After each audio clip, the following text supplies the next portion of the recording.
Boa noite, irmãos. Estamos novamente reunidos para adorar o Senhor, meditando na palavra de Deus, no nosso momento de culto de oração. Que a paz do Senhor Jesus esteja com todos. Espero que todos estejam bem, gozando de saúde e no isolamento do seu lar, podendo adorar e glorificar o nome do Senhor.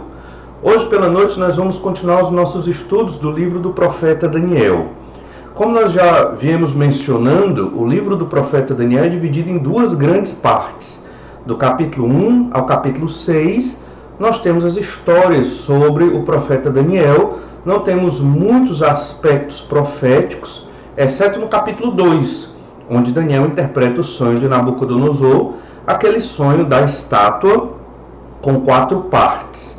Cabeça de ouro é a Babilônia, o peito e os braços de prata é o Império Medo-Persa, o quadril e o abdômen de bronze é o Império Grego e as pernas de ferro é o Império Romano. Lembrando que os pés de ferro e de barro, como nós já observamos, é um Império Romano restaurado, um Império Romano futuro, de onde virá o Anticristo, que está ali nos artelhos daquele pé. Lembrando que ele é de ferro e de barro, porque tem um elemento romano, e o barro implica que um outro elemento está ali misturado com o romano. Hoje nós vamos começar a segunda parte do livro do profeta Daniel.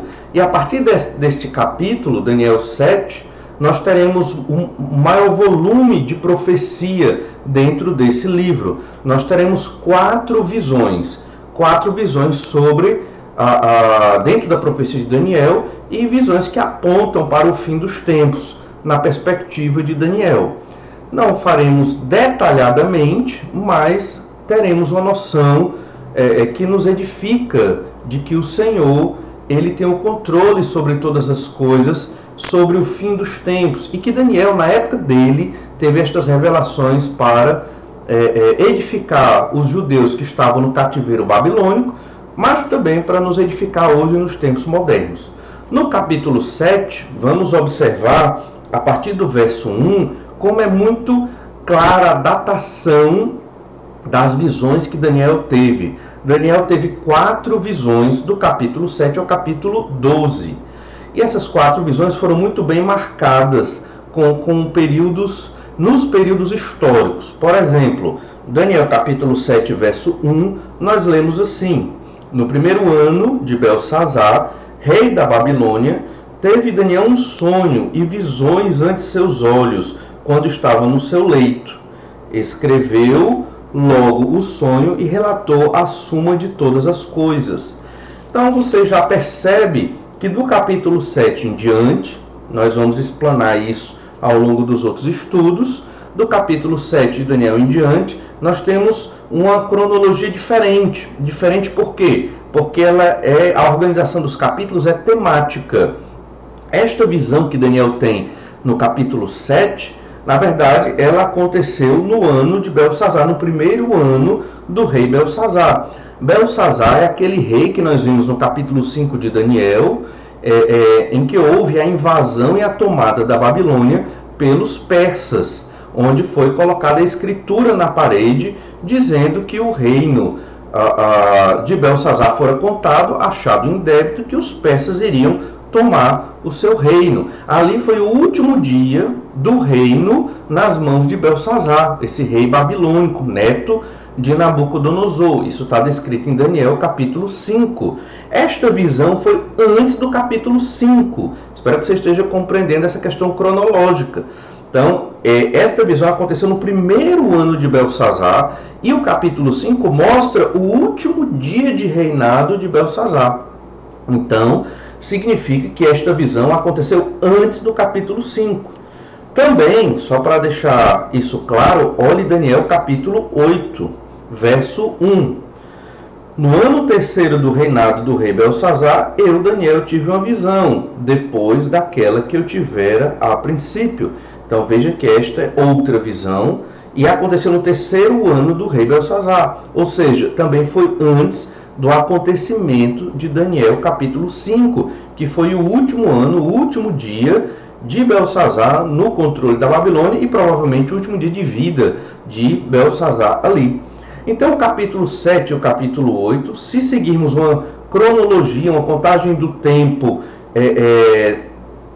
normal, um ano após o outro, esses dois capítulos seriam antes do que aconteceu no capítulo 5, só para você ter esse entendimento.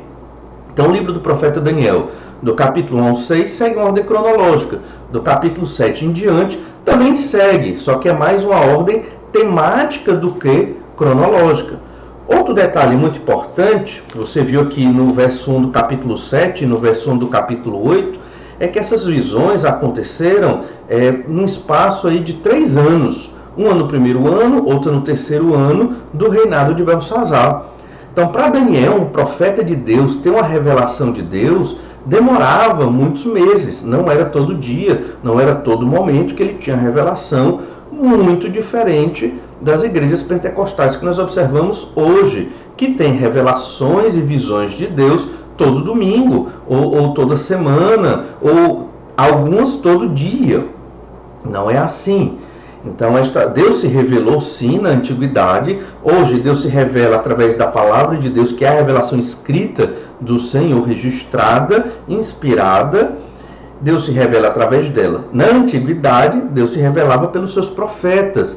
E esses profetas tinham revelações dadas por Deus, mas não todo dia, não todo instante, somente quando o Senhor entendia que era importante para o contexto do seu plano eterno. Ou seja, uma revelação que Deus dava era algo muito importante, não era uma brincadeira, não era algo particular de cada pessoa. Observe então o capítulo 7 do livro do profeta Daniel, que nós vamos começar a observar. Já lemos o versículo 1. Antes de ler o verso 2, é importante também deixar claro que o capítulo 7 é o capítulo mais importante da profecia de Daniel, porque ele apresenta de modo geral o plano de Deus, desde a época de Daniel até o final dos tempos. De uma maneira geral, sim, mas apresenta o plano de Deus, o que é que Deus pretende fazer até o final dos tempos. É importante também destacar que o capítulo 7 de Daniel está intimamente relacionado com o capítulo 2 do livro do profeta Daniel, e nós vamos ver isso já já. Olha então Daniel capítulo 7, versículo 2. Falou Daniel e disse: Eu estava olhando durante a minha visão da noite, e eis que os 4 ventos do céu agitavam o mar grande. O mar grande aqui é o mar Mediterrâneo. Então, verso 3. 4 animais grandes, diferentes uns dos outros, subiam do mar. Esses 4 animais saíam do mar. Você vai perceber que são animais esquisitos. A gente pode dizer que cada um deles é um monstro ou uma besta. E esses animais surgiam do mar. O mar ali tem uma representação. Na antiguidade, o mar representava as nações, com a ideia de uma multidão de pessoas, um mar de pessoas. E estes animais que saem do mar são nações específicas, que saem do meio de todas as nações, nações que vão governar, nações idólatras, ímpias, que vão governar a humanidade em determinados períodos históricos. Olha então o verso 4. O primeiro era como um leão e tinha asas de águia. Enquanto eu olhava, foram-lhe arrancadas as asas. Foi levantado da terra e posto em 2 pés, como um homem. E lhe foi dada mente de homem. Esta referência é ao Império Babilônico. Este leão com asas é o Império Babilônico. O leão era um símbolo da Babilônia, e o fato de ter asas implica a sua capacidade de domínio e rapidez ao dominar as outras nações. Importante mencionar que a Babilônia acabara de vencer o Império Assírio, que era um império que a dominava anteriormente. Eles conseguiram em 612 destruir Nínive, invadir a cidade de Nínive, e em 605 eles já estavam tomando de conta da Palestina. Então foi rápido o crescimento da Babilônia naquele momento. Ainda no verso 4 há uma alusão a Nabucodonosor. Foi levantado da terra e posto em 2 pés como homem, e lhe foi dado mente de homem. Muito provavelmente há uma alusão ao que Nabucodonosor passou quando ele teve que pastar como um boi, ficou pastando ali como um boi, um juízo de Deus sobre ele, porque ele não reconheceu a soberania de Deus na sua vida.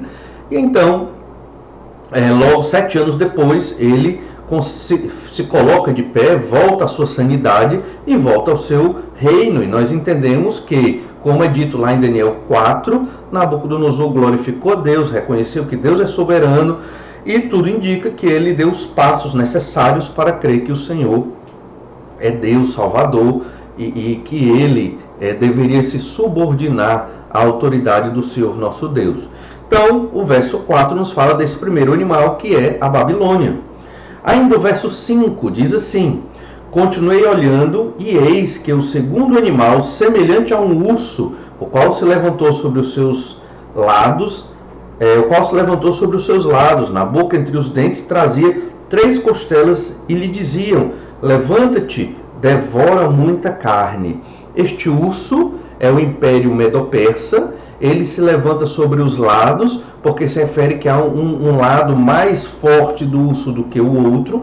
Ele é um animal feroz, violento e que destrói o seu inimigo, no caso o animal que ele está devorando aqui com as costelas na boca. É o Império Medo-Persa, retratado principalmente por Ciro o Grande, que no capítulo 5, lá do profeta Daniel, invadiu a Babilônia e deu início ao Império Medo-Persa. Interessante que os medos se aliaram aos babilônios para vencer os assírios. Agora os medos se aliaram aos persas para vencer os babilônios. É o chamado um Império Medo-Persa, embora os persas são mais poderosos do que os medos. Então, do que a Média. Então, esse é o segundo império, o Império Medo-Persa, é o urso. Olha o terceiro animal, verso 6. Depois disto, continuei olhando, e eis aqui outro semelhante a um leopardo, e tinha nas costas 4 asas de ave, tinha também este animal 4 cabeças, e foi-lhe dado domínio. O terceiro animal é um leopardo. Este leopardo, ele tinha 4 asas de ave. Significa que ele era muito mais veloz na conquista e no domínio do que o Império Babilônio. Este leopardo aqui, ele é o Império Grego. Ele também tinha 4 cabeças. Nós vamos entender mais à frente que essas cabeças se referem aos 4 generais de Alexandre. Alexandre o Grande foi um grande conquistador e ele expandiu o Império Grego, que dominou os persas e a Média, e então implantou o Império Grego, que durou muitos séculos. No entanto, com a morte de Alexandre, o Império ele foi dividido pelos seus 4 principais generais. Dos 4, 2 desses generais são mais enfatizados na profecia de Daniel, que nós vamos observar mais à frente ainda. Então, olha o que nós lemos no verso 7, o quarto animal. Já vimos 3 animais, um leão alado, que é a Babilônia, um urso com costelas, ainda comendo carne com as costelas do animal na boca, que é o Império Medo-Persa, um leopardo com 4 cabeças e 4 asas de ave, ou seja, muito mais rápido na conquista. Esse leopardo é o Império Grego, que depois vai ser dividido pelos generais de Alexandre. E temos o último animal, verso 7. Depois disso, eu continuava olhando nas visões da noite, e eis aqui o quarto animal, terrível, espantoso e sobremodo forte, o qual tinha grandes dentes de ferro.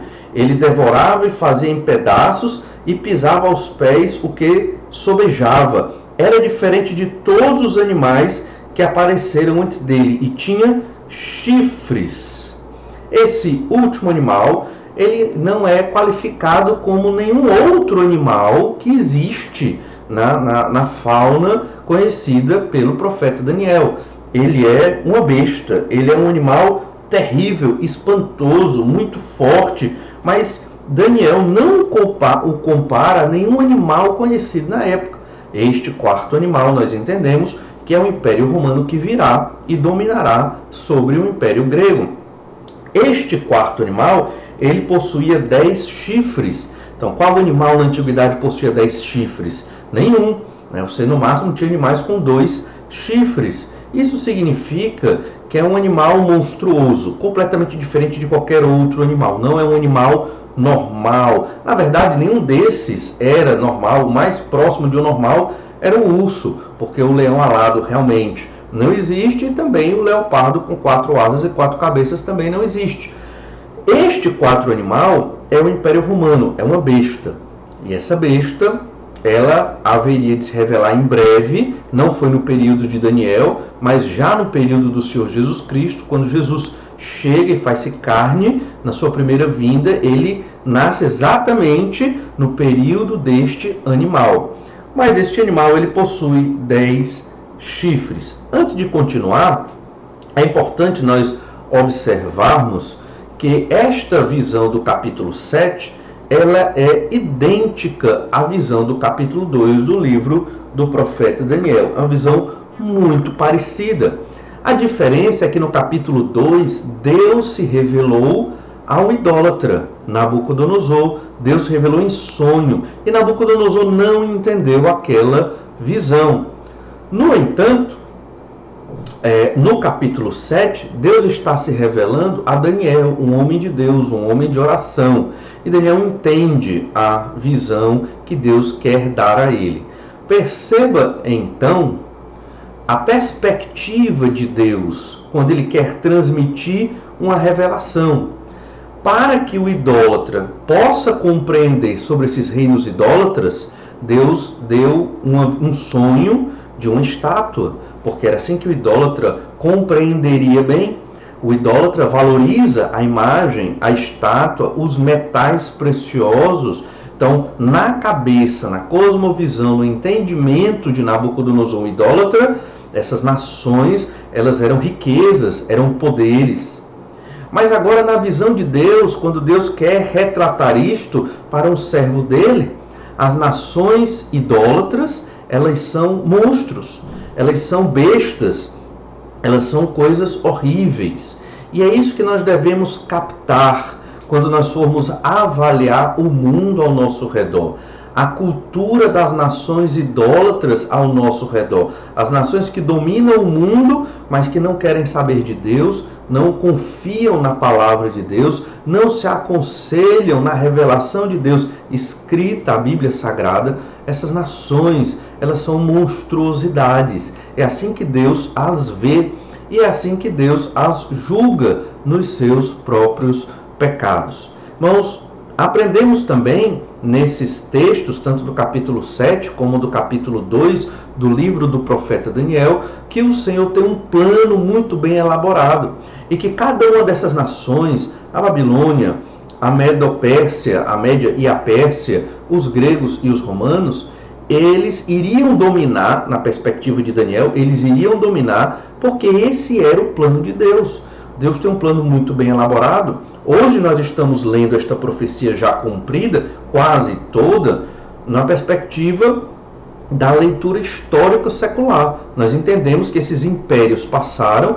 A profecia de Daniel confirma alguns desses impérios, pelo menos até o Império Medo-Persa fica muito bem claro que Daniel interpreta dessa forma, mas os outros, o Império Grego e o Império Romano, já vai se cumprindo ao longo da história. Observamos então como Deus é maravilhoso. Isso deve nos trazer conforto e segurança. Deus tem tudo sob o controle, as nações que vão dominar e todos os projetos do Senhor haverão de se concretizar. O plano de Deus vai se cumprir na história humana. Isso deve nos dar tranquilidade, por saber que o Senhor também cuida de nós a cada dia, tem o domínio e o controle sobre os nossos dias, a nossa vida, e isso deve nos trazer profunda paz. Vamos ler ainda o verso 8. No entanto, observaremos o versículo 8 somente na próxima semana. Verso 8 diz assim: estando eu a observar os chifres, eis que entre eles subiu outro, pequeno, diante do qual 3 dos primeiros chifres foram arrancados. E eis que neste chifre havia olhos como os de homem e uma boca que falava com insolência. Então nós temos 10 chifres, de 3 chifres vão cair, vai subir um chifre pequeno, e esse chifre vai ter uma boca que vai falar insolência, olhos e uma boca que fala insolência, blasfêmias contra o Senhor nosso Deus. Continuaremos a estudar a profecia do profeta Daniel no capítulo 7, a partir do verso 8, no nosso próximo encontro, mas por hoje é importante perceber o quanto o nosso Deus é soberano, como ele se revelou de uma maneira maravilhosa, especificamente na profecia de Daniel, para nos trazer segurança, confiança. O plano de Deus, ele é perfeito. O plano de Deus macro, como estamos lendo aqui no profeta Daniel, e um plano de Deus micro, que é como Deus age na vida de cada um de nós. Podemos confiar no Senhor, porque Ele é perfeito e porque Ele tem todas as respostas. Que Deus nos abençoe. Vamos ter então um bom tempo de oração com as nossas famílias, buscando ao Senhor em todo o tempo, compartilhando uns com os outros nossos pedidos e agradecimentos, principalmente conversando com o Senhor nosso Deus para ter mais e mais comunhão com o Senhor. Vamos orar agora, pedir que Deus nos abençoe. Pai amado, muito obrigado. Obrigado pelo Senhor Jesus que morreu na cruz pelos nossos pecados. Obrigado, Senhor Deus, porque confiamos em Ti, temos o Senhor por nós. A Tua palavra nos garante que o Senhor é fiel à aliança que o Senhor fez conosco, baseado no Senhor Jesus Cristo, apesar de nós sermos tão grandes pecadores. Senhor Deus, ouve a nossa oração, responde segundo o Teu querer e segundo a Tua vontade. É o que nós te pedimos, gratos, no nome do Senhor Jesus. Amém. Deus abençoe a todos, uma boa noite e até breve.